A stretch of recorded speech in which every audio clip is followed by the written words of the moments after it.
Immersion. Immersion experiences. Immersion in time investment. It's Thursday morning early. It's 7 something. I've been up for an hour or so. And I was just listening to Jay Shetty and Vishen Lakhiani. I'm a huge fan of Vishen.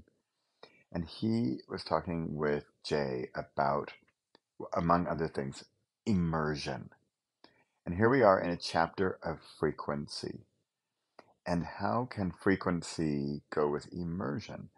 And this is definitely on the side of the radio signal, where this book is, I see it divided up into two parts, although their two parts overlap.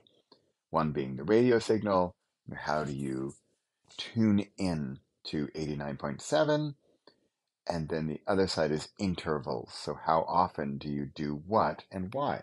And yet I see this idea of immersion as related to both. So the idea of immersion is, for example, last week, this is not a typical week for me, although I would not mind if this were a typical week for me. Yet, with the frequency and the depth of the immersion, I frankly think weekly would be too much. So last week on Monday night, it was a Diwali, I might be mispronouncing it, ceremony, an Indian ceremony. I think it's Diwali, something, a festival of lights or something. I had never heard of it, know about it. I don't know much about that. Indian festival ceremony.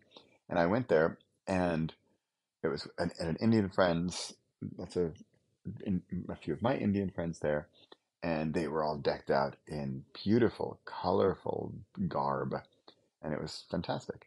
And I was just an observer until I wasn't, until I was an active participant.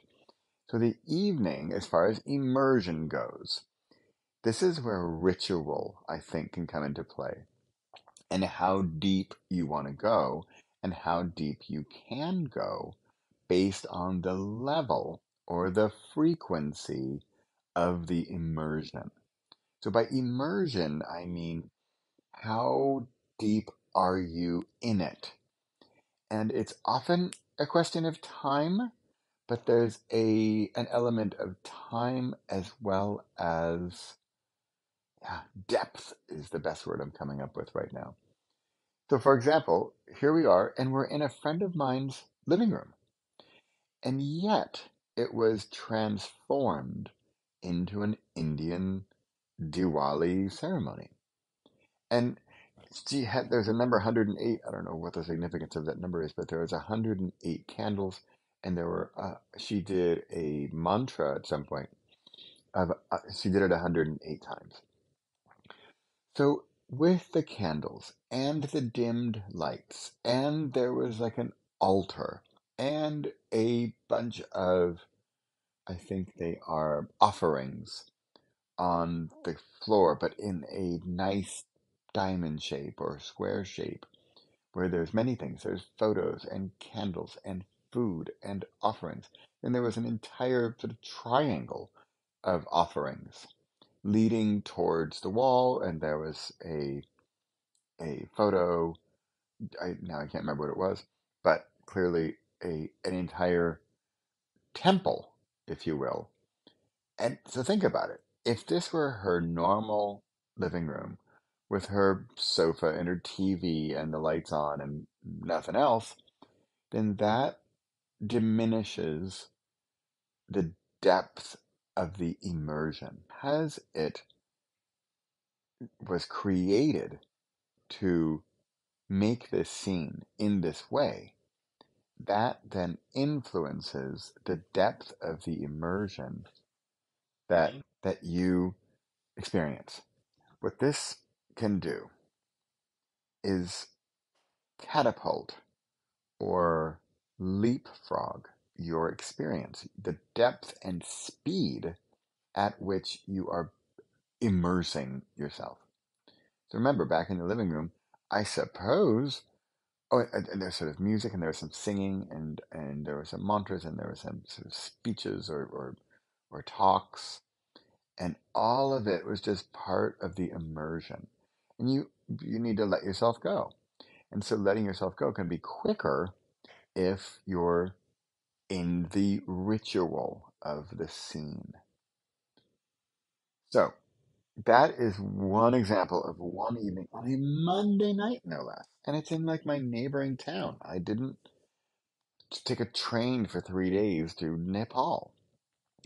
Speaking of which, and just to wrap this chapter up, because I think that was a good enough example, but then an example of deeper immersions and how deep you can go or want to go, I believe that it's difficult to reach such a level of immersion without ritual and time and whatnot. In other words, can you turn your 24-minute metro ride to work on your weekday commute into a Diwali ceremony, right? Maybe if you're really good, if you're really experienced, practice at it all. Sure, I suppose so. But in a way, like, why bother? Why? It's not a competition. It's not like you win. I don't know. I guess, you win if you can bring your immersion so deep in a metro. But why would you really want the depth of that immersion on a daily commuter basis? And that brings us back to the idea of frequency and how often should you or could you be doing the deeper elements like this? So so for example, some examples from things I've done. I've done a 4-day workshop with Joe Dispenza. I think it was a 5-day one too. I've done a 10-day silent meditation retreat. It was Vipassana. And I tend to use the word torture when talking about that one, but talk about depth. I couldn't get out of it. There was only ritual, there was only depth. That was, I mean, the words I used to describe those 10 days were really stuff like brutal and I was going to say martala. That's a word for torture. But that gets you deep into the immersion. So here, I'm going to say it. How often do you need to do that 10-day craziness? Not very often. I'm pretty sure after those 10 days, I said, don't need to do this again. Don't need to become a monk. Speaking of being a monk, Jay Shetty goes 21 to 30 days every year and goes and lives with the monks. That's full on immersion. And his business manager or something, he was talking about it.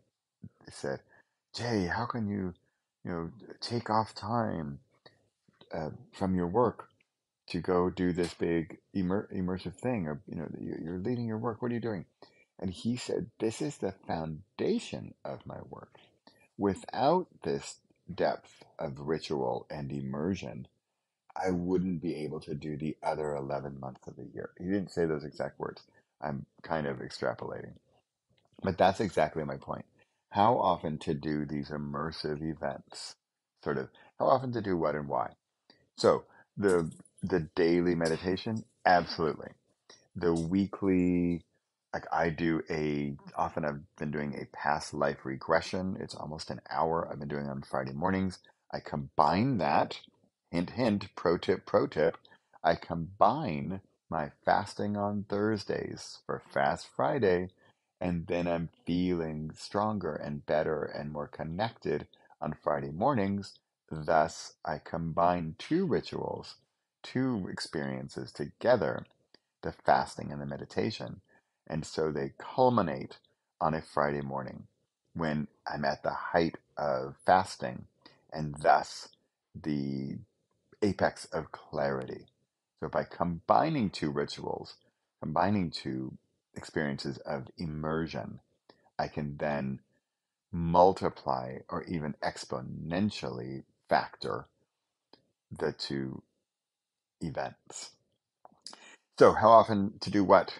Daily meditation, weekly, deeper, and if we're just sticking on meditation for a moment, monthly group, quarterly big event, annual big immersive multi-day event where you're away from everything. Okay, that's it. Immersion. Get into it. That's a little immersion joke there. Okay, bye for now.